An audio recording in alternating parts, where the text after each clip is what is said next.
La semana pasada, el domingo pasado, hablamos acerca del concepto de la palabra la verdad. ¿Os acordáis? Y vamos a poner ahí un momentito en la pantalla de la iglesia las 5 bendiciones que fluyen a través de conocer y experimentar la verdad en nuestra vida. Pienso que no hay mayor privilegio, mayor bendición que decir yo he conocido la verdad, ¿sabes? La he experimentado en mi vida. Como tenemos ahí en el texto central de la iglesia, conoceréis la verdad y la verdad os hará libres. Dijimos que la verdad nos ayuda a ordenar nuestros pensamientos. Hay gente que a veces vienen del mundo o del trasfondo religioso del cual vienen, pues con unas ideas muy equivocadas, unas ideas muy alejadas de la verdad, de la sana doctrina, y por eso es muy importante conocer bien la verdad, conocer bien la palabra de verdad, conocer al Dios vivo y verdadero, para que de esa manera no siga habiendo en nuestra vida un caos, un desorden, una especie de anarquía, guiada muchas veces por emociones, por sentimientos, sino que es la verdad la que nos tiene que poner en orden nuestra vida. En segundo lugar, habíamos visto cómo la verdad tiene también algo muy positivo en nuestra vida, y es que anula todas las mentiras que el diablo a lo largo de los tiempos ha ido metiendo en nuestra mente. No hay nada peor que creer en una mentira creyendo que es una verdad. De hecho, pusimos el ejemplo la semana pasada de personas que incluso han dado y siguen dando la vida por auténticas mentiras, pero ellos creen que son verdades y ya digo, están dispuestos incluso a dar su vida por dichas mentiras. Así que la verdad echa fuera las mentiras. Y entonces podemos comenzar a vivir, punto número 3, según las leyes del reino de Dios.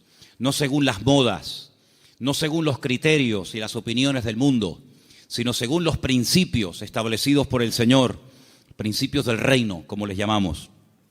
A continuación, podemos comenzar a experimentar paz en nuestra vida. No hay paz si no estamos en la verdad. No hay una verdadera libertad, ni hay una seguridad y una estabilidad en nuestra vida, a menos que la verdad sea la base y el fundamento de nuestra existencia. Y finalmente, dijimos que la verdad fortalece el espíritu, la mente, y también, como no, le hace un favor muy grande al cuerpo. Y finalmente terminamos compartiendo 3 grandes verdades. Yo no sé cuántos de ustedes se acuerdan, pero yo dije que una de las verdades que quería compartir el domingo pasado es que la verdad se puede conocer, la verdad se puede experimentar, porque la verdad tiene nombre, y el nombre de la verdad es Jesús. Jesús dijo, yo soy el camino, yo soy la verdad y yo soy la vida. Y si eso es verdad, y vimos que la segunda verdad es que Él volverá, y la tercera verdad dijimos que Dios no miente, basándonos en el texto del libro de Números, capítulo 23, verso 19. Dios no es hijo de hombre para que mienta. Lo que Dios ha prometido, y todo lo que Dios ha prometido es verdad, se va a cumplir. No es una especie de trampa, una especie de truco donde dice, bueno, te prometo esto, pero a la hora de la verdad no es verdad, no es así. Dios lo que promete, lo cumple, porque Dios es un Dios de verdad. ¿Cuántos dicen amén? Quiero llevarles al Salmo 139, porque en esta tarde vamos a compartir, vamos a meditar sobre 3 verdades más. Y la primera está basada en el Salmo 139 a partir del versículo 7.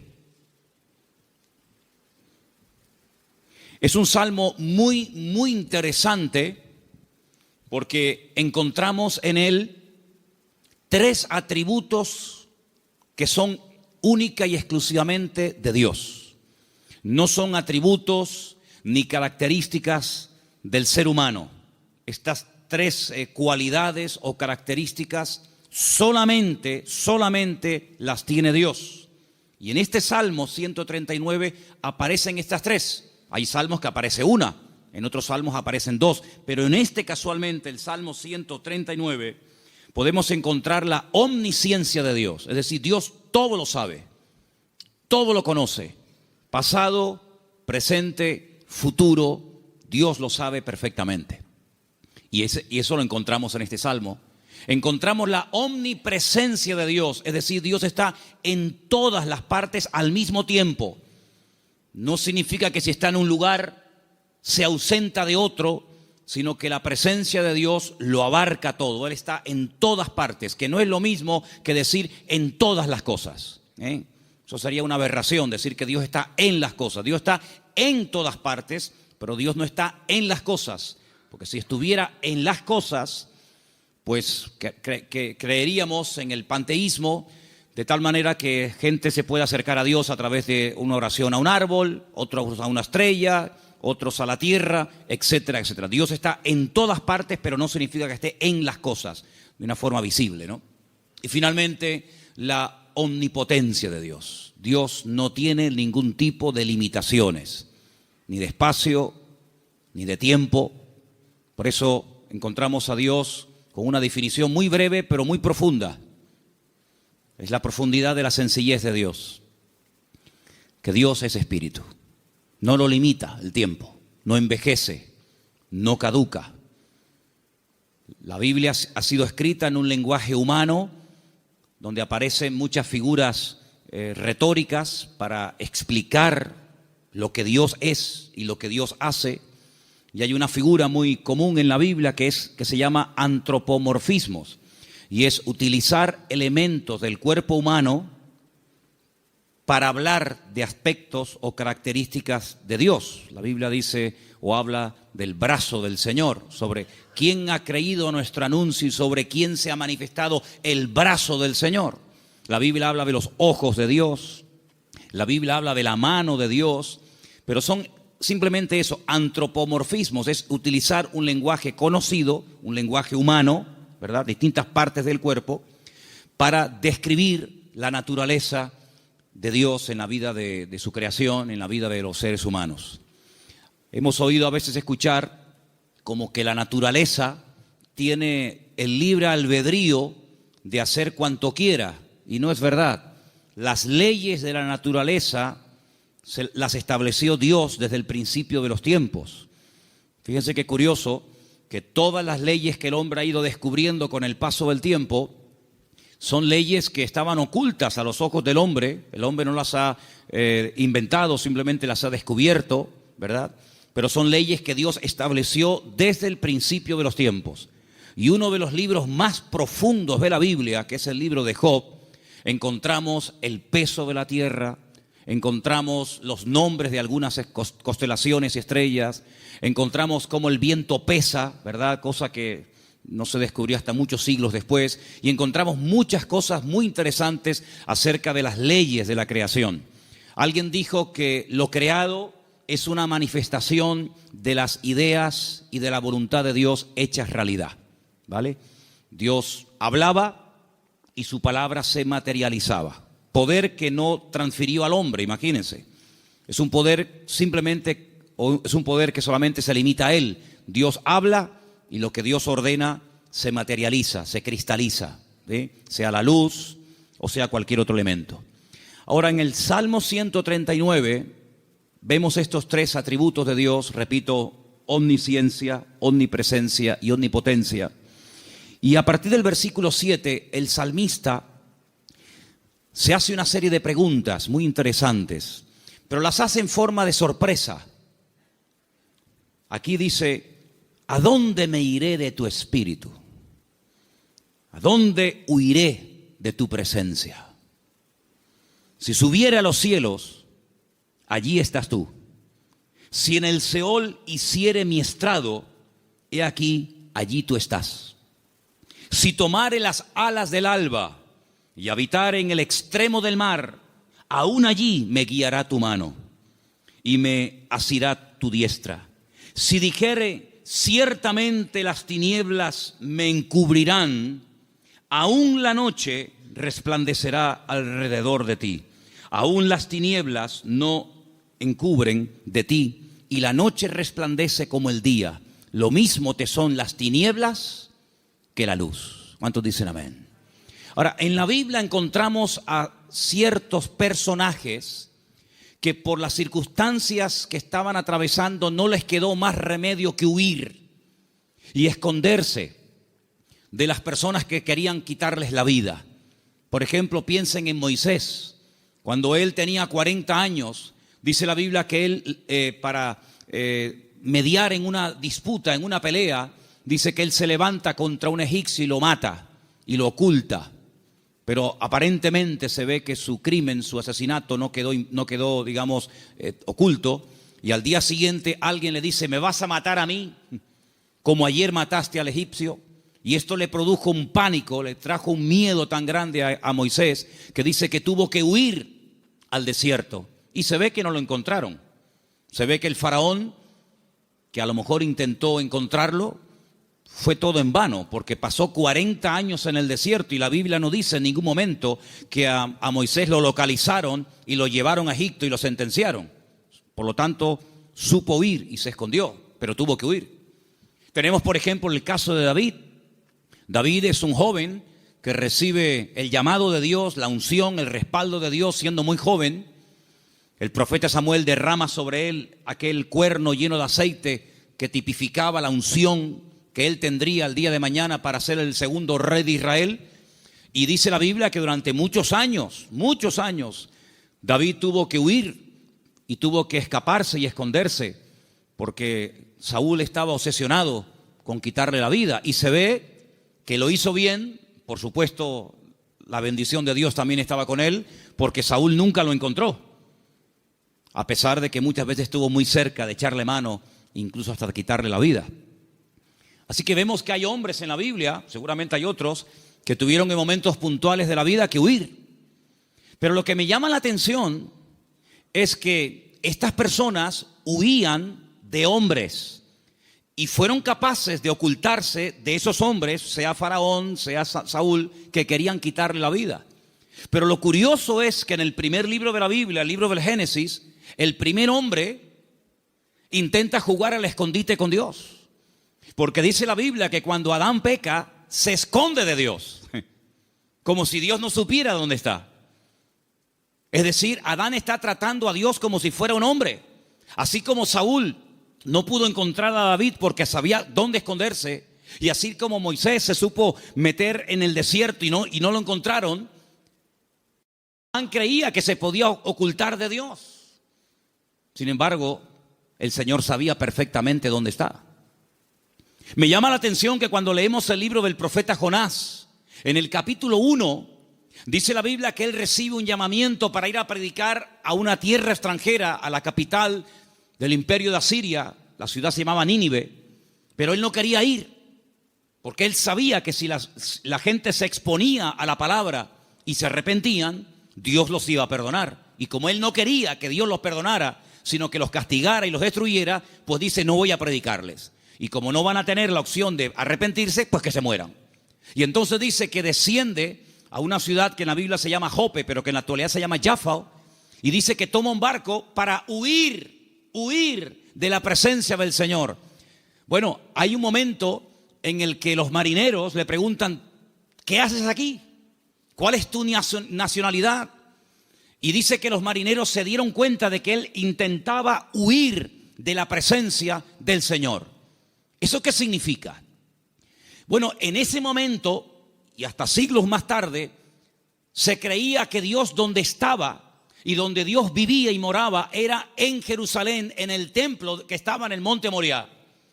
Y cuanto más lejos me alejara de Jerusalén, y si encima me monto en un barco y me voy mar adentro, pues es como que la presencia de Dios la dejo atrás y Dios pues no me encuentra. Yo estaba leyendo hoy justamente el libro de Jonás y hay una canción que nosotros cantamos en la iglesia, parte del Salmo 118, que dice: desde la angustia invoqué al Eterno y Él me oyó. Y en la oración que Jonás hace desde el vientre del gran pez, pues dice la Biblia que él dice: desde la angustia invoqué al Eterno y Él me respondió. Así que el Salmo 118, Jonás lo sabía perfectamente, pero el 139 se ve que se olvidó. Porque el 139, el salmista dice: ¿a dónde me voy a esconder? ¿A dónde voy a huir de tu presencia? Vaya a donde vaya, sea hacia arriba, sea hacia abajo, sea a la izquierda o sea a la derecha, Nunca podré huir de tu presencia, porque él tenía bien claro el concepto de la omnipresencia del Señor. ¿Cuántos dicen amén? Ahora, esta gente huía en el sentido negativo, pero hermanos, esto nos tiene que producir un gozo y una alegría a todos y a cada uno de nosotros enorme, inmensa. ¿Sabéis por qué? Porque vayamos a donde vayamos, no importa las circunstancias en las que nos encontremos, la presencia del Señor siempre, siempre estará a nuestro lado. ¿Cuántos dicen amén? No importa si te encuentras en una cárcel, allí el Señor sabe que estás. ¿O acaso nos hemos olvidado de que una noche bien tarde Pablo y Silas cantaban, los presos les oían, pero no solamente los presos les oían, sino que el Señor en el cielo también les oía, y dice que los liberó de una forma tremenda? ¿Cuántos dicen amén? Dice la Biblia que cuando estaba en la tempestad, al día siguiente, cuando llevan ya más de 20 días en ayuno, sin ver estrellas, sin ver sol, perdidos, desesperados en medio del mar Mediterráneo, se levanta el apóstol Pablo y dice: no tengan ningún temor, porque anoche estuvo en mi camarote el Señor y me dijo que si nos mantenemos unidos, nadie va a perder la vida. Luego lo vio en la cárcel y también lo vio en la tempestad. Pero también se acordó de que en el desierto había un viejito llamado Moisés, que hacía 40 años que había huido de Egipto, y el Señor lo encontró. Y el Señor sabía que en aquel pozo, aunque los hermanos se tapaban los oídos y no querían oír los gemidos y los gritos de José, la Biblia nos enseña que el Señor siempre estuvo con José en el pozo y posteriormente en la cárcel. No hay ni un solo lugar donde nosotros vayamos en esta vida donde el Señor no esté a nuestro lado, sino que incluso hay una promesa del Señor que nos dice: he aquí yo estoy con vosotros todos los días hasta el fin del mundo. Hoy estaba analizando, estaba echándome un rato la siesta y de repente, ¡pum!, me desperté como un resorte y me fui a mi oficina y empecé a escribir todo lo que me venía a la cabeza. Y fíjate, me venía a la cabeza cuando Elías, huyendo, otro que huye también, en este caso no de un rey, no de un faraón, sino de una mujer llamada Jezabel, la reina perversa, esposa de Acab, que quiere matarlo. Dice que salió corriendo, huyendo, para que Jezabel no pudiera matarlo. Y dice que se mete dentro de una cueva. Y entonces dice que de repente se produce un terremoto tremendo, tremendo, a tal punto que dice que las rocas se parten por la mitad. Pero dice, Dios no estaba en ese terremoto. Más adelante dice que viene un viento huracanado espectacular, tremendo, que lo arranca todo. Y dice, pero Dios no estaba allí tampoco. Y al final, después de muchos, cosas de la naturaleza, dice que viene un viento apacible. Y él reconoce que en esa calma y en esa quietud estaba el Señor. Y me venía a la mente el capítulo 37 de Ezequiel, cuando dice que el Señor le permite ver un valle lleno de huesos secos en gran manera. Y dice que no se levantaban ni producían ningún temor, porque no estaba el Espíritu de Dios dentro de ellos. Si como la Biblia dedica tiempo a decir dónde Dios no está, pero también la Biblia dice dónde Dios sí está. Por ejemplo, también apuntaba todas las veces que ocurren tragedias y desgracias en la vida. A continuación añade la Escritura y dice, pero el Señor estaba con José. ¡Qué maravilla! Hermanos, saber que nuestro Dios está con nosotros todos los días, ¿no te produce una alegría y una tranquilidad de saber que pase lo que pase y venga lo que venga y digan lo que digan, nuestro Dios está con nosotros porque es omnipresente? No hay que ir a un lugar específico a visitarlo, como durante siglos y generaciones tenían que hacer las 12 tribus de Israel, que 3 veces al año tenían que viajar cientos o miles de kilómetros para ir a Jerusalén a visitar y a celebrar la fiesta del Eterno, sino que el Señor ha prometido estar con nosotros en cualquier momento, en cualquier lugar. No importa si somos jóvenes, adolescentes, niños o ancianos. No importa si estamos en la iglesia, en la casa, en el trabajo, en un barco, en un avión, en un submarino. No importa. La presencia del Señor siempre estará a nuestro lado, y eso significa que la protección del Señor siempre estará con nosotros. Esa es la primera verdad que quiero compartir con ustedes en esta tarde. Y si habéis prestado atención a la lectura, ¿cuál fue la lectura de hoy? ¿Cuál fue? Salmo 121. ¿Cómo empieza el Salmo 121? Alzaré mis ojos a los montes. ¿De dónde vendrá mi socorro? Ay, amigo, cuando tú estás donde empezaban los peregrinos que iban a Jerusalén a celebrar las fiestas, cuando tú te pones en el principio de ese camino, allí en lo alto, en Galilea, y ves un camino estrecho, rodeado de unas montañas gigantescas, y te explican que en esas montañas se ponían los ladrones y las bandas armadas para robarle las ofrendas y los diezmos que iban a llevar al templo a Jerusalén.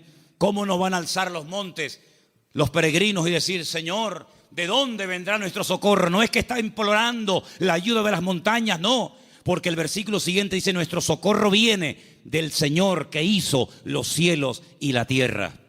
No dará tu pie resbaladero, ni se dormirá el que te guarda. Él guardará tu salida y tu entrada desde ahora y para siempre. ¿Cuántos dicen amén? Hermanos, en estos tiempos en los que estamos viviendo, es importante que nos recordemos cada día: el Señor, la presencia del Señor, la cobertura del Señor está a mi lado. ¿Cuántos dicen amén? Dile a que está a tu lado: el Señor está con nosotros porque es un Dios fiel. Aleluya. Esa es la primera verdad que tenemos que tener presente en nuestra vida. Primera de Juan 5:18, primer versículo que nos van a leer en esta tarde. Primera de Juan, capítulo 5, verso 18. Presten atención, por favor. Sabemos que todo aquel que ha nacido de Dios no practica el pecado, pues aquel que fue engendrado por Dios le guarda, y el maligno no le toca. El maligno, la promesa que dice, el maligno no le toca. ¿A quién no le toca? Al Hijo de Dios. ¿Y por qué no le toca? Porque está protegido. ¿Por quién? Por aquel que lo engendró. Nuestro Dios no solamente está, sino que está para defendernos, está para guiarnos, está para bendecirnos. No está dormido y hay que despertarlo, como en algún momento el profeta Elías les decía a los profetas de Baal: griten, griten, levanten la voz. Tal vez vuestro Dios está de camino, o está dormido, o cansado, se ha ido de viaje. Sino que nuestro Dios está a nuestro lado, pero no de una forma pasiva, indiferente, sino que está a nuestro lado para pelear nuestras batallas y defendernos. ¿Cuántas veces hemos mencionado el pasaje de cuando el profeta Eliseo, no Elías, Eliseo, se encuentra rodeado de enemigos y su criado Giesi se lo comenta y le dice: estamos rodeados, nos van a matar? Y el profeta Eliseo ora para que el Señor le abra los ojos espirituales a su criado incrédulo Giesi, porque le dice: más son los que están con nosotros que los que vienen contra nosotros. Y entonces él pudo ver por los ojos de la fe cómo la presencia del Señor estaba alrededor de aquella casa, y aquellos que venían a matarlos al final quedan ciegos y ellos los tienen que guiar hasta salir de la ciudad. Hermanos, ese es nuestro Dios, un Dios que ha prometido estar con nosotros todos los días. Estemos también nosotros con Él todos los días. ¿Cuántos dicen amén? Segunda y gran verdad que quiero compartir en esta tarde: el poder inmenso, ilimitado del nombre del Señor Jesucristo. Marcos capítulo 16, versículo 17 al 18. Presten atención, por favor.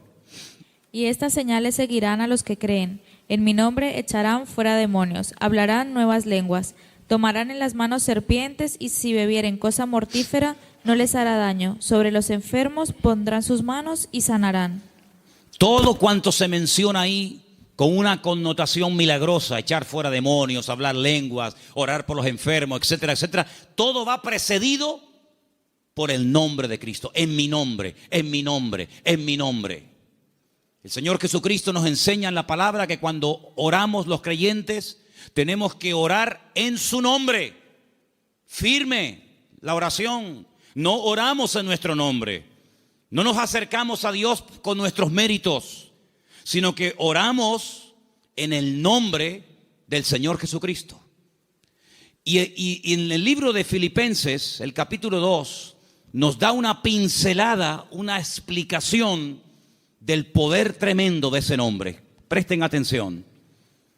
Después de humillarse, después de despojarse de toda su gloria y dignidad, después de haberse hecho siervo y estando en la condición de hombre, se humilla hasta lo sumo y muere de una forma terrible como era la muerte de cruz y haciéndose obediente hasta la muerte, a continuación de eso, dice, por lo cual Dios lo exaltó hasta lo sumo, a lo máximo, y le dio un nombre sobre todo nombre. Y ahora escucha versículo 10, para que en el nombre de Jesús se doble toda rodilla de los que están en los cielos, en la tierra y debajo de la tierra, y toda lengua confiese que Jesucristo es el Señor, para gloria de Dios Padre. El poder del nombre de Cristo, no somos conscientes de lo poderoso que es mencionar ese nombre. Los demonios huyen y tiemblan cuando se menciona el nombre de Jesucristo. Es un nombre de poder, es un nombre de autoridad. No hay nada ni nadie que se resista al poder del nombre de Cristo. Una vez escuché a un predicador que vino a Las Palmas hace muchos años. Había sido misionero en África. Y un día no se le ocurre otra cosa más que ir a una tribu de caníbales. Y dice que mientras dormía en una choza durante la noche, hay un momento en el que él se despertó y ve a un caníbal con un garrote a punto de darle un palo en la cabeza y matarlo. Dice que fue algo tan rápido, no había tiempo para decir, hermano, vamos a orar, espérate un momentito. Dice que solamente dijo, Jesús. Solamente mencionó el nombre del Señor. Y dice que se le cayó ese garrote de la mano a este hombre y salió corriendo. Hermanos, hay millones de testimonios de personas que han sido sanadas, liberadas, salvadas, bendecidas y transformadas por el poder del nombre de Jesucristo. Es un nombre que tenemos que utilizarlo cuando oramos, cuando hacemos cualquier cosa, conducir, estudiar, trabajar, salir, entrar. Porque no solamente es una sugerencia, no solamente es una propuesta, una idea que les lanzo, sino que es un mandamiento bíblico. Vamos a leer en Colosenses 3:17. Fíjense cómo la Biblia nos enseña lo que estoy diciendo en esta tarde. Colosenses 3:17, por favor. Y todo lo que hacéis, sea de palabra o de hecho, hacedlo todo en el nombre del Señor Jesús. Todo. Dando gracias a Dios, Padre, por medio de Él. Todo lo que hacéis, todo lo que habláis, hacerlo todo en el nombre del Señor Jesucristo. Cuando se monten en el coche a conducir, Señor, en tu nombre pedimos que nos traigas y que nos lleves de regreso a casa con tu paz y con tu bendición. Cuando vayas a un examen, cuando vayas a prepararte para hacer un examen o estudiar, Señor, yo me preparo, yo estudio, yo memorizo, pero yo pido que en tu nombre este examen salga bien, Señor. Cuando vas a trabajar o cuando vas a buscar trabajo, cuando vas a dormir, cuando vas a levantarte, todo lo que hacemos y todo lo que decimos, dice, hacedlo todo en el nombre de nuestro Señor Jesucristo. ¿Cuántos dicen amén? Y vas a ver cambios, vas a ver algo diferente en tu vida, porque ese nombre es un regalo, permítame la palabra, que Dios le ha dado al creyente, a sus hijos, a su pueblo, a su iglesia, para que lo use. El Señor Jesucristo le dijo un día a sus discípulos, no habéis recibido nada porque no os habéis atrevido a orar en mi nombre, pero a partir de ahora, todo lo que pidáis en mi nombre, os lo daré, para que mi Padre sea glorificada en esa petición. ¿Cuántos dicen amén? Así que esta es la segunda verdad que tenemos que interiorizar en nuestra vida. Tenemos un nombre, hermanos, un nombre de autoridad en el cielo, en la tierra donde vivimos ahora mismo y aún debajo de la tierra. Un nombre que no tiene limitaciones de ningún tipo. Pues vamos a usarlo, porque la Biblia dice que es el regalo del Padre al Hijo, un nombre que es sobre todo nombre, para que en ese nombre se doble toda rodilla de los que están arriba en el cielo, en la tierra y aún debajo de la tierra, y toda lengua confiese que Jesucristo es el Señor, para gloria de Dios Padre. Dice también en un versículo que vamos a leer a continuación, en Proverbios 18:10, nos pone un ejemplo gráfico de la protección que proporciona el nombre del Señor, el nombre de Dios. Proverbios 18:10, por favor. Torre fuerte es el nombre del Señor. A Él correrá el justo y será levantado. Torre fuerte es el nombre de nuestro Señor y a Él correrá el justo y será levantado. Leía en el día de ayer una historia cuando un tal Abimelech quiere matar a un montón de gente y dice que se dirige a la ciudad donde están las personas que él en un principio quiere aniquilarlas. Esto lo pueden ver en el capítulo 9 del libro de Jueces. Y dice la Biblia que en esa ciudad había una torre donde la gente de la ciudad, las mujeres y los niños se metieron, subieron a lo alto de la torre y allí se escondieron, y dice que no les pasó nada. Yo no sé si el salmista se inspiró en esa historia para escribir estas palabras. Torre fuerte es el nombre de nuestro Dios. A él correrá el justo y será salvado en el tiempo de la angustia, en el tiempo de los problemas. Así que, hermanos, les animo a que en esta semana, no en vano, porque fijaros que sagrado es el nombre del Señor, que hay un mandamiento de los 10, del decálogo, hay uno que curiosamente hace referencia a su nombre: no tomarás el nombre de tu Dios en vano. Pero bueno, una cosa es no tomarlo en vano y otra cosa es no tomarlo nunca. Por lo tanto, cuando menciones el nombre del Señor, que la gloria, una vez obtenida la respuesta a esa petición o a esa necesidad, que la gloria no sea para ti, sino que la gloria se la lleve el Señor. ¿Cuántos dicen amén? Hay también una tercera verdad que quiero compartir esta tarde. Y para los que no estuvieron, el otro día aquí en la iglesia, el día jueves, en la carta de Pablo a Tito, una carta pequeñita que está por ahí por el Nuevo Testamento, ustedes la tienen también, no les quepa la menor duda. El apóstol Pablo deja a Tito en la isla de Creta para que impida que se mezclen o que se metan en la iglesia falsas enseñanzas, falsas doctrinas, etc. Y una de las cosas que el apóstol Pablo le decía a este joven pastor es que en la iglesia tiene que haber, a nivel de cuerpo, una sana doctrina, y que el liderazgo, los ancianos que él iba a nombrar para que ocuparan cargos de responsabilidad en la obra, tenían que ser personas con una serie de características. Algunas eran prudentes, con paciencia, serios, sobrios, etc. Pero lo que me llamó la atención es que dice, y el liderazgo tiene que tener una fe sana. Bueno, literalmente dice que sean sanos en la fe. Y esto despertó mi curiosidad, porque la tercera verdad que quiero que en esta tarde escuchen ustedes y quiero compartir es el poder que tiene el cuerpo, el pueblo del Señor, siempre y cuando la fe de esa iglesia sea una fe sana. Y algunos dirán, pero ¿cómo que una fe sana? ¿Es que acaso hay una fe que no es sana?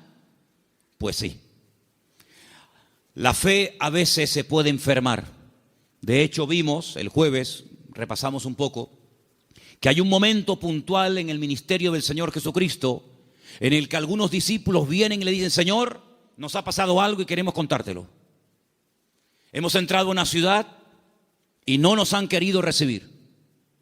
No han sido hospitalarios, han sido fríos. Incluso nos han pedido que nos marchemos de la ciudad, que no quieren saber nada de ti, de tu ministerio, ni de tus palabras. Y le dicen ellos al Señor, y uno de ellos era nada más y nada menos que Juan. ¿Quién lo diría? Señor, ¿quieres que oremos para que caiga fuego del cielo y los destruya a todos? Oye, qué fe, ¿eh? Ellos creían que si oraban y que cayera fuego del cielo, el Señor respondería a sus oraciones. Pero el Señor dice, alto. No. Ese espíritu no es el que debe de caracterizar a un discípulo mío. La fe no es para destruir, la fe es para edificar. Si en todo lugar donde no nos escuchan vamos a pedir fuego, vamos a prenderle fuego a todo el país. Y una vez dije, ¿por qué se creen ustedes que el Señor se llevó al profeta Elías? Porque como siguiera como seguía, le iba a prender fuego a todo el país. El único que iba a quedar con vida era él. Pero saben, hermanos, esa es una fe distorsionada. Es una fe mal encaminada. Es una fe que, como una especie de lámpara de Aladino, te crees que todo lo que pides tienes que recibirlo. Y no está basada en la razón, no está basada en la palabra, en el sentido común, sino está basada en una emoción, en un rechazo que sientes hacia una gente que no te ha querido escuchar. Y es una fe que no tiene nada que ver con una fe sana, que es la fe que tiene que tener el creyente. Es una fe totalmente distorsionada, una fe que no es la que yo quiero que ustedes tengan. Luego Pablo también hablaba de que había gente que tenía fe fingida. Fe fingida. Y Pablo dice a Timoteo, yo doy gracias a Dios que la fe que tú tienes no es fingida. Porque la fe que tú tienes primeramente la tuvo tu abuela y después se la traspasó a tu madre y ahora la tienes tú. Y dijimos que esa fe no fingida tiene que ver con una fe sincera, sin mezcla, sin hipocresía. Otra versión dice sin engaño, sin máscara. Hablamos también acerca de que hay fe, hay gente que tiene fe, pero es una fe muerta. Tienen fe, pero está muerta. ¿Y cuál es la fe muerta? La que no produce obras. Dice la Biblia, la fe sin obras está muerta. Por lo tanto, cuando vamos a este tercer punto y hablamos acerca de la protección sobrenatural que hay sobre nuestra vida y de lo indestructible que es el pueblo del Señor, para que eso se dé, tiene que haber una fe sana entre nosotros. No una fe rara, distorsionada, enferma, sino una fe puesta en las promesas y en la palabra de nuestro Dios. ¿Cuántos dicen amén? Y entonces esa fe va a traer estabilidad. Esa fe va a traer una revelación del verdadero Dios al cual tenemos que honrar, adorar y servir. Porque yo creo con todo mi corazón que la forma como oramos, la forma como nos planteamos nuestro estilo de vida, las decisiones que tomamos o no, es decir, todo lo que hacemos en la vida como creyentes, gira en torno al concepto que tenemos de nuestro Dios. Es decir, si nuestro concepto de Dios está equivocado, por mucha fe que tengamos, no estamos actuando correctamente. Y volvemos al principio del mensaje de hoy. Jonás creía que había lugares donde se podía esconder de Dios y Dios no encontrarlo. Dice que él huía de la presencia de Dios, huía del llamado de Dios, de la responsabilidad. ¿Por qué? Porque no quería cumplir con el llamado de Dios. Y hace exactamente lo mismo que hizo Adán en el jardín del Edén: huir, esconderse de Dios. Y él creía que uno se podía esconder de Dios. Y él actuaba en base a esa creencia equivocada. Por lo tanto, es muy importante que nosotros nos preguntemos de vez en cuando, a la luz de las Escrituras, si la forma como yo estoy orando y pidiendo las cosas, si la forma como yo estoy viviendo mi relación con el Señor es una relación basada en una fe sana o en ideas distorsionadas y equivocadas. Porque hay personas que se imaginan que Dios, como acabo de decir, es esa especie de lámpara de Aladino que frotamos y Dios tiene que estar a mi servicio las 24 horas del día y Dios tiene que complacerme en todo lo que le pido y en todo lo que quiero. Y no es así. Hay momentos en los que puedes tener una fe tremenda y Dios decir a tu oración no. Puede ser que tengas una sinceridad y un deseo tremendo de hacer algo para el Señor, genuino, bíblico, correcto, pero a ti no te corresponde hacer esa operación, hacer ese trabajo. Como por ejemplo el rey David, que quería construirle una casa a Dios. Y Dios le dijo, tú no la vas a edificar, la edificará la siguiente generación en la persona de tu hijo Salomón. Hay momentos en los que el mismo apóstol Pablo quería ir a ciudades a predicar el evangelio. ¿Será bíblico predicar la palabra? Por supuesto. Es un mandato del Señor, claro, ir por todo el mundo y predicar el evangelio. Pero también hay que decirlo que hay momentos en los que el Pablo quería ir a ciertos lugares a compartir y el Señor le decía, no, ahí no, en Bitinia no, bueno, pues me voy a Misia, no, ahí tampoco. Y uno dice, pero Señor, ¿no es tu voluntad ir a predicar a todas partes tu palabra? Sí, pero cada sitio y cada persona tiene su momento y tiene su lugar. Y ahora no es el momento de ir aquí, ahora es el momento de ir allá.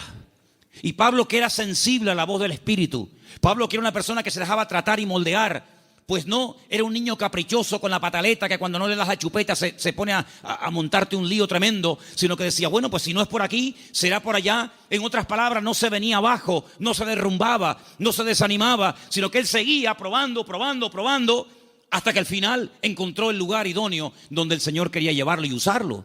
Por lo tanto, es muy importante que la iglesia interiorice esta verdad. El Señor nos quiere usar. Tenemos que cumplir con nuestras responsabilidades. Por supuesto que sí. Pero ¿estaré yo preparado para eso que quiero hacer? La Biblia nos enseña que cuando José era un joven, ya él sabía lo que Dios quería hacer con su vida. Yo creo que pecó un poco de imprudente. Abrió su corazón a sus hermanos. Tal vez lo mejor hubiera sido abrírselo solamente a su padre. Pero él le abrió su corazón a sus hermanos, le contó los sueños que había tenido y se buscó la ruina de su vida. Bueno, después al final, lógicamente, sabemos que el Señor utilizó todo aquello y lo convirtió en algo positivo. Ya lo sabemos. Pero hermanos, él tuvo que esperar desde el momento que recibe la revelación de la voluntad de Dios para su vida hasta que él ve que eso se cumple. Pasaron muchos años, pasó mucho tiempo. ¿Por qué? Porque el Señor tenía que tratarlo y tenía que prepararlo y tenía que capacitarlo y lo tuvo que hacer pasar por situaciones terribles, terribles, pero en todas y en cada una de ellas aprendió lecciones que lo marcaron para toda la vida. Y cuando llegó el momento, el Señor lo levantó y el Señor lo utilizó. Por eso, amados hermanos, ¿en qué momento, en qué etapa del camino te encuentras? Sin embargo, cuando le escribe el apóstol Pablo a Timoteo, le dice: Timoteo, Dios no nos ha dado espíritu de cobardía. Probablemente estaba pasando por un momento de temor frente a semejante responsabilidad.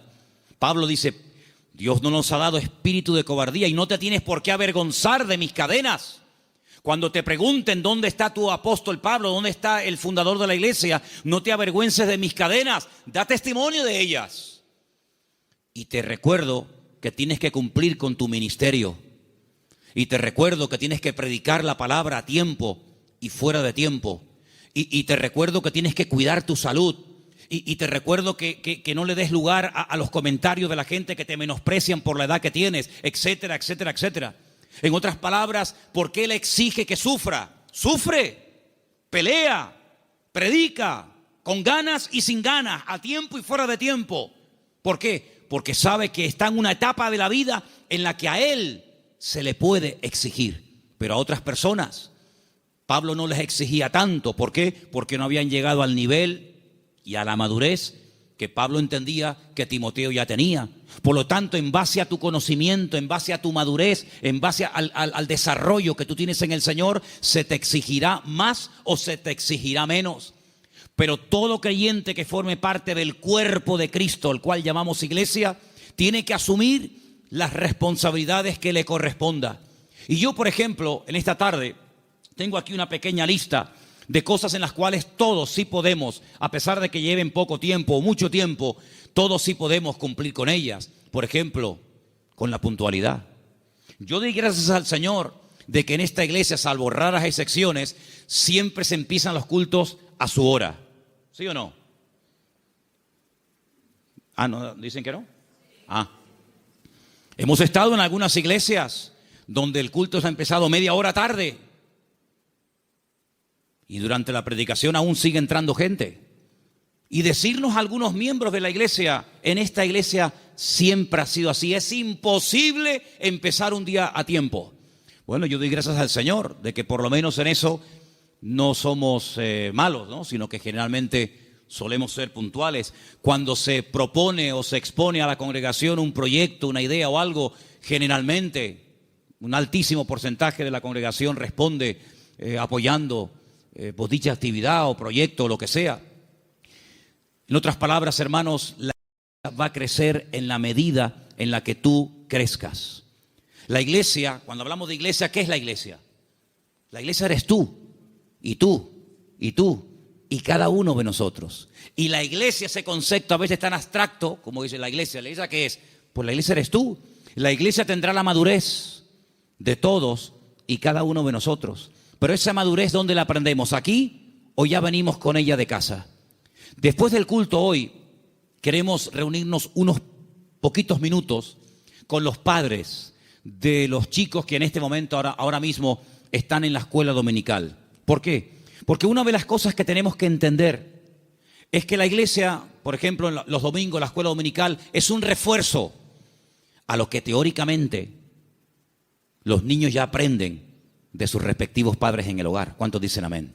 Es decir, si ustedes no oran a la hora de la comida, Difícilmente, por más que se lo enseñen ahora mismo las hermanas que están allí con esos niños, que hay que orar dándole gracias al Señor por la comida que entra por nuestra boca, si después durante la semana, que es muy larga, hasta el próximo domingo, no ven a papá y no ven a mamá orando un momentito, dándole gracias al Señor por los alimentos, pues le vamos a hacer al niño, perdonen la palabra, un cacao, porque le estamos enseñando algo en la iglesia que luego ustedes no lo apoyan. Es decir, que lo que aprendan aquí, luego vean la práctica en el hogar. ¿Cuántos dicen amén? Si, por ejemplo, un niño un día en una escuela dominical tiene una clase donde, por ejemplo, no sé, se le habla del perdón, pues que cuando lleguen momentos puntuales, pues que el niño vea que en casa la asignatura del perdón se aprueba con sobresaliente y no siempre con suspenso. Y simplemente quiero ponerles un ejemplo. Porque la tercera verdad que estoy tratando de compartir esta tarde es la importancia de la iglesia en el mundo y cómo la iglesia es indestructible siempre y cuando cumpla con los requisitos bíblicos establecidos por el Señor en su palabra. ¿Dónde aprendió José a perdonar, a reconciliarse, a llevarse bien con otras personas? ¿Dónde lo aprendió? ¿En Egipto? ¿En Egipto lo aprendió? No, lo aprendió en el hogar, lo aprendió en casa. Yo no sé, supongo que sí, ya es especular, si algún día Jacob, que era su padre, explicó en casa el motivo por el cual se iban de un país a otro. Me imagino que sí. Yo me imagino que un día Jacob habrá juntado a Raquel, a Lea, a sus hijos y les habrá dicho: chicos, nuestro tiempo se ha terminado con el tío Labán. Volvemos a Canaán. Y quiero contarles algo. Hace 22 años salí de mi tierra y ahora volvemos. Pero hay una pequeña cosa que tengo que comentarles. Yo no vine aquí porque quería en el fondo venir. Yo vine aquí casi forzado por las circunstancias. Vine aquí porque el tío Esaú, vuestro tío, mi hermano, me quería matar. Y ahora volvemos y no sé lo que nos vamos a encontrar. La Biblia dice que él toma una serie de medidas, muy particulares por cierto. Fue haciendo diferentes grupos, a las que menos amaba o con las que menos tenía, no sé, feeling, las fue poniendo por delante y él lógicamente se quedó atrás, con la que él realmente quería y con sus hijos. Y le llega la noticia de que el tío Esaú viene con 400 hombres armados hasta los dientes. Y entonces él se va a la montaña a orar. Y es allí cuando tiene un encuentro con el Señor que lo cambió para toda la vida. Y es allí donde pelea con un ángel. Y dice la Biblia que allí donde Dios le cambia el nombre de Jacob por Israel. Y al día siguiente llegó el momento de la verdad, amigo. Llegó el momento de a ver qué pasa. O se acaba todo o empieza todo. Y allí se va José con su padre, con sus hermanos. Y allí dice la Biblia que Jacob y Esaú se abrazaron, se perdonaron, se reconciliaron y todo se solucionó. Y allí estaba José, la primera vez en su vida que veía al tito Esaú, la primera vez en su vida que veía algo tan impactante que sin lugar a dudas lo marcó, porque esa reconciliación entre el tío y su papá lo marcó de tal manera que años más tarde, cuando él es vendido por sus propios hermanos, cuando él se da a conocer a ellos y les revela su identidad y les dice: yo soy José, no tiene ni la más mínima gota de rencor, de remordimiento en su corazón, porque él aprendió de una forma objetiva lo que era el perdón y la reconciliación en su familia. ¿Y qué es lo que hace? Él después proyecta en los demás lo que en el hogar aprendió de una forma práctica. Por eso, amados hermanos, es muy importante que lo que ustedes aprenden en los cultos, lo que los niños aprenden en la escuela dominical, luego durante la semana se van a presentar muchas oportunidades para orar, para pedir perdón, para saber cómo reaccionar ante una situación. Y entonces ahí donde tenemos que trabajar en equipo, porque la iglesia que entiende que no somos solamente iglesia cuando nos reunimos aquí en Garcilaso de la Vega, número 13, y cuando apagamos la luz y arrancamos los coches y cada uno se va a su casa, dejamos de ser iglesia. No, seguimos siendo iglesia. Seguimos siendo iglesia. No en un lugar físico como este. La iglesia ahora se divide para multiplicar. La iglesia que se divide dentro es una ruina. Pero la iglesia que fuera, cuando termina el culto, se divide y se lleva la bendición de Dios, se divide, entre comillas, para después multiplicar y para extender la luz del evangelio fuera. ¿Cuántos dicen amén? Por eso es muy importante que nosotros nos preguntemos y nos analicemos de vez en cuando cómo va el nivel de nuestra fe. Quiero ponerles un pequeño ejemplo de la Biblia, donde dice la palabra que un padre desesperado, un padre con un problema con un hijo que nada ni nadie puede solucionar, fue un día con toda la fe y con toda la sinceridad del mundo a pedir ayuda al Señor, pero el Señor no estaba. La Biblia dice que el Señor había pasado la noche en oración con 3 de sus discípulos en la montaña. Pero bueno, ya que estoy aquí, aprovecho para que por lo menos los discípulos del Maestro oren por mi hijo. Y fue un fracaso. No resultó. La palabra dice que cuando el Señor baja de la montaña, este padre va al Señor por fin y le dice: he traído mi hijo a tus discípulos y no han podido hacer absolutamente nada. Si tú puedes hacer algo. Increíble. Y el Señor le dice: si tú puedes creer, más bien. Y es cuando pide ayuda: Señor, ayuda a mi incredulidad. Menguó en la fe. En unas horas la fe pasó de creer que mi hijo tiene remedio a decir: si puedes hacer algo. Eso no es una fe sana. La fe sana es la que aguanta la prueba. La fe sana es la que se extiende. La fe sana es la que sabe reaccionar cuando dice el Señor no. Porque cuando dice el Señor sí, la fe se amolda y se adapta muy bien. Pero cuando el Señor dice no, es donde verdaderamente se prueba la fe. Por eso dije el jueves, y quiero volver a repetirlo porque para mí fue algo muy importante, y es que una fe que no va acompañada de paciencia se convierte en tormento. Por eso hay gente que dice: yo he orado, y como tú dices, Manolo, en el nombre de Cristo, y tengo fe, y lo creo, y además creo que es bíblico lo que estoy pidiendo, pero Dios no me responde.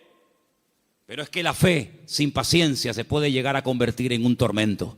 Por eso una fe sana es la fe que va acompañada de paciencia. Y de ahí que el salmista diga, y volvemos a mensajes de la semana pasada: encomienda al Señor tu camino, confía en Él y Él hará cuando lo crea oportuno. ¿Cuántos dicen amén? Por eso la iglesia, claro que es indestructible. Hay promesas que las puertas del infierno no prevalecerán contra el pueblo de Dios. Pero siempre y cuando el pueblo de Dios se mantenga alineado y siempre y cuando el pueblo del Señor tenga ese mismo sentir. Permítame llevarles al libro de Filipenses, por favor. En la carta del apóstol Pablo a los Filipenses, y mientras la buscan, decirles, amados hermanos, que esta carta se escribió desde la cárcel en Roma. En el capítulo 4 de la carta de Pablo a los Filipenses, ustedes van a encontrar que el apóstol Pablo está hablando de gozo, de regocijarse. Y uno dice: pero ¿cómo es posible que en semejantes circunstancias el apóstol Pablo escriba una carta cuya palabra más repetitiva es la palabra gozo y alegría? Bueno, pues porque el gozo del creyente, la estabilidad del creyente, no depende de si está en libertad o privado de libertad, sino depende de una fe sana depositada en los brazos del Señor. Pero en medio de la carta, cuando él está explayándose, dando unas explicaciones extraordinarias sobre todo esto, llegamos al versículo 2, Filipenses 4:2, donde él hace un ruego, una tarea que les pongo: escriban en un papel todas las veces que Pablo le rogó a alguien algo. No lo hace mucho, pero aquí tienen un ejemplo. Este no vale, tienen que buscar otro. Le ruega a Evodia y a Síntique que sean ¿qué? De un mismo sentir en el Señor. Evodia y Síntique eran unas hermanas de esta congregación, eran creyentes, fieles asistentes a la congregación, que no les está haciendo un llamado para que acepten al Señor en su vida y se conviertan. No, ya son creyentes, son hermanas de la congregación, pero entre ellas hay algo. No son de un mismo sentir. Algo pasó entre estas hermanas que a Pablo le perturba. Y Pablo, hay un momento en el que hace un paréntesis en el desarrollo del tema de la carta de Filipenses y dice: ruego a Evodia y a Síntique que sean de un mismo sentir en el Señor. Porque una iglesia, como un matrimonio que tiene un mismo sentir, es algo indestructible. ¿Cuántos dicen amén? Pero una iglesia donde uno dice arriba y otro dice abajo, uno dice a un lado y otro dice a otro, donde uno dice no, oremos, otro, no, ayunemos, no, discipulemos, no, evangelicemos, salgamos, no, quedémonos. Difícilmente esa iglesia puede ser una iglesia bendecida y una iglesia que impacte a la gente que lo rodea. Pero cuando hay un mismo sentir en el Señor, cuando el capitán de la nave es el Espíritu de Dios y la cabeza de la iglesia es el Señor Jesucristo, esa iglesia puede avanzar, esa iglesia puede ser una bendición y esa iglesia es un botón, un punto de referencia en el mundo espiritual de algo que el Señor está haciendo en este lugar. Porque permítame decirle que una de las grandes enseñanzas del apóstol Pablo, y esto tiene una profundidad tremenda, inmensa, es que dice que la iglesia no solamente puede tener un impacto a nivel de sociedad, como evidentemente lo tiene con los vecinos, con los familiares, con los que vienen, etcétera, sino que dice el apóstol Pablo, es una enseñanza muy profunda que comparte con los efesios, es que la iglesia, según cómo se comporte, según cómo actúen sus miembros, según cómo se relacionen unos con otros, tiene también un impacto en el mundo espiritual, ante los principados y ante las potestades. Y uno dice, pero ¿cómo puede ser eso? Claro que sí. La iglesia puede llegar a ser un freno. La iglesia puede llegar a ser una luz. La iglesia puede incluso impedirle al enemigo que campe a sus anchas y que haga lo que le dé la gana. Porque la iglesia es un freno en el mundo espiritual que el diablo reconoce perfectamente. ¿O se creen ustedes que el diablo no sabe que tú eres un hijo de Dios? ¿Se creen ustedes que el diablo no nos ve a nosotros? ¿Se creen ustedes que los demonios no nos observan cada día cómo hablamos, cómo oramos o cómo no oramos, cómo entramos, cómo salimos? Claro que lo ven. Había una vez unos jóvenes que querían echar fuera un demonio de un hombre y cuando fueron a orar por él no se les ocurre otra cosa. Qué listos y qué tontos al mismo tiempo. Querían echar fuera los demonios en el nombre del Cristo que predica Pablo. Y los demonios le respondieron y les dijeron a los 7 hijos de Seba, así se llamaba el padre de estos muchachos: conocemos a Pablo y conocemos al Cristo que predica Pablo, pero a vosotros no os conocemos absolutamente de nada. Así que el diablo sabe dónde vivimos, sabe nuestra identidad, sabe nuestro nivel de madurez, sabe nuestro nivel de santidad con el Señor, sabe hasta dónde puede llegar, porque como dije al principio, hay una protección, una cobertura sobrenatural 24 horas al día sobre la vida de la iglesia, sobre la vida de cada uno de sus hijos. Pero a veces nosotros podemos abrir rendijas, a veces nosotros incluso hasta le damos ideas al enemigo. Por eso dice Pablo, no le deis lugar al diablo. No le des lugar al diablo en tu casa. Si hay algo por donde está colando el enemigo, sé sabio y quítalo, elimínalo.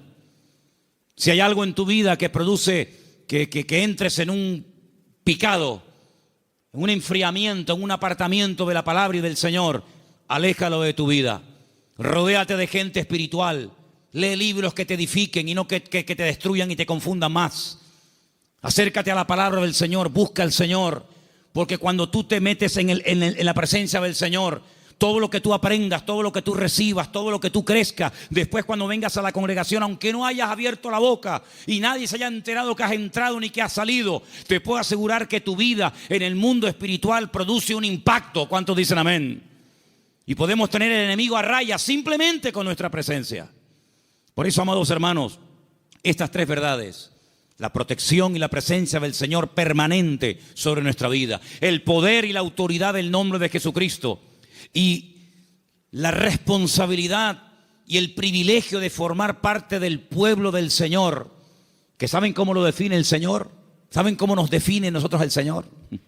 Real sacerdocio, nación santa, pueblo adquirido por Dios, para que anunciemos las virtudes de aquel que nos llamó de las tinieblas a su luz admirable. El concepto que tiene el Señor de su iglesia es tan grande que dice: para mí, mi iglesia, tú y tú y tú y yo y cada uno de nosotros, Él dice: ustedes son mi cuerpo. Yo soy vuestra cabeza, pero vosotros sois mi cuerpo en la tierra. Somos los ojos, las manos, la boca de Cristo en esta sociedad donde Él nos ha puesto. Y amados, yo les digo algo, lo dije la semana pasada y lo quiero repetir ahora. El mundo está cambiando tan rápidamente que las iglesias van a ser lugares donde mucha gente desesperada, vacía, confundida y desorientada va a venir buscando ayuda. Porque miles de personas en su desesperación, en la pérdida de su trabajo, de salud, de marido, de familia, etcétera, ¿a dónde fueron? ¿A quién recurrieron? ¿A quién les pagaron? A muchos astrólogos, magos, santeros, brujos, adivinos, ¿sí o no?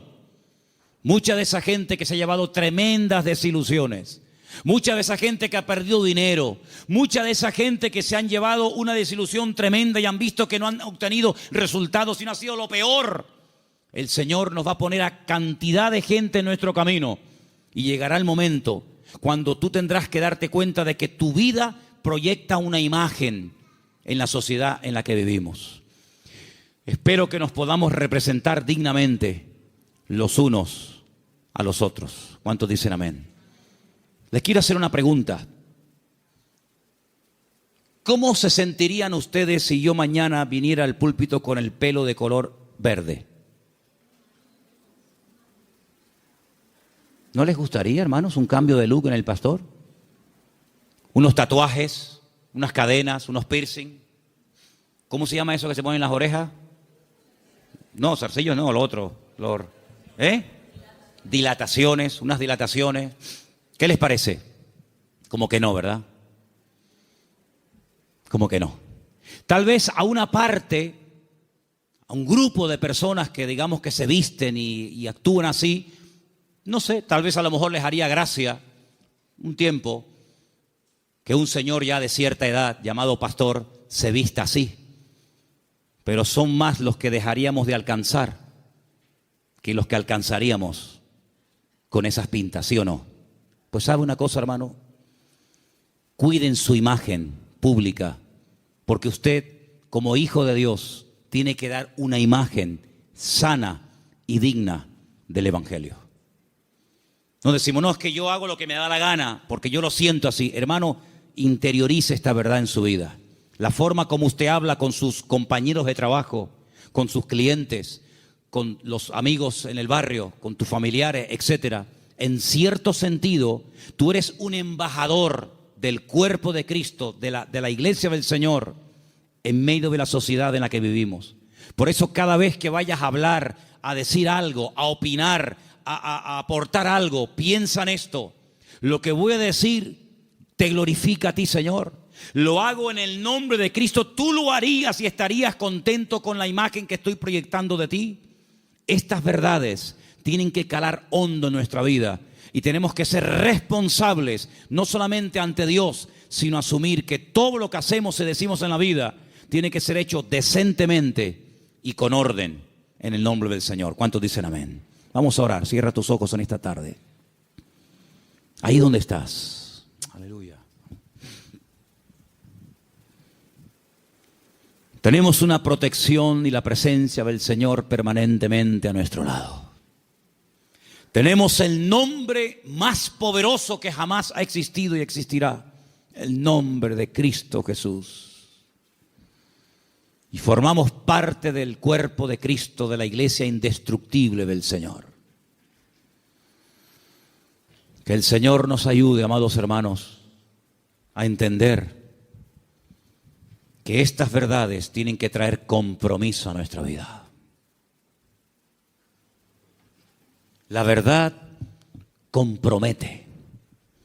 Y en esta tarde nos queremos comprometer con nuestro Señor y queremos decirle de todo corazón que nos ayude a crecer, que nos ayude a madurar en sus caminos. Aleluya.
Hemos, con la ayuda del Señor,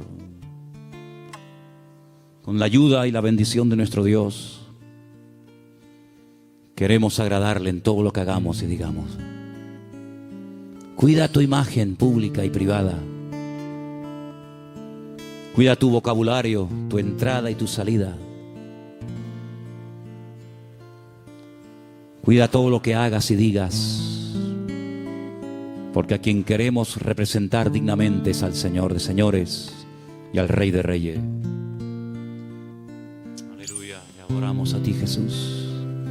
Tú eres digno de alabanza, Señor. En esta tarde hemos compartido tu palabra y sabemos que tu palabra no volverá a ti vacía. Queremos, Señor, en el santo y bendito nombre de Jesús, queremos, Señor, dar una imagen digna de ti, mi Dios. Guarda nuestras palabras durante esta semana, Señor, nuestras conversaciones. Trae madurez a nuestra vida, Señor Jesús. Y en esta tarde, Señor, invocamos tu nombre y pedimos que tu sangre, la sangre preciosa de Cristo Jesús, nos cubra y nos llene de tu gloria, Señor. Aleluya. Ahí donde estás, cierra tus ojos y ora al Señor y pídele fuerzas. Pídele su bendición, aleluya. Pídele al Señor que te cuide, que te use, que te pastoree durante estos días. Y que el Señor esté contigo a donde quiera que vayas cada día.